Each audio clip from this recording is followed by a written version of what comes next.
ஒழுக்கத்து நீத்தார் பெருமை விழுப்பத்து வேண்டும் பனுவல் துணிவு. ஒழுக்கம் என்றால் நல்ல நடத்தை, அறநெறி, நல்ல வழியில் செல்லுதல். நீத்தார் ஆசையை, பற்றை நீத்தவர்கள், அதாவது துறந்தவர்கள். விழுப்பத்து உயர்ந்த சிறப்பு. பனுவல் துணிவு நூல்கள் தைரியமாக துணிவுடன் சொல்லும். அதாவது நல்ல ஒழுக்கத்துடன் வாழ்ந்து மன ஆசைகளை அடக்கி வாழ்பவர்கள் மிகவும் உயர்ந்தவர்கள்.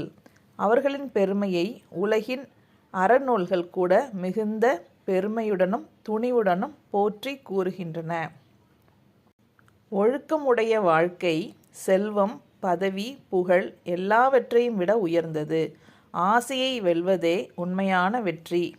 ஒரு எடுத்துக்காட்டு, பணம், அதிகாரம் கிடைத்தாலும் தவறான வழியில் செல்லாமல் நேர்மையாக வாழ்கின்ற ஒருவரைத்தான் ஒழுக்கத்து நீத்தார் என்று திருவள்ளுவர் கூறுகிறார்.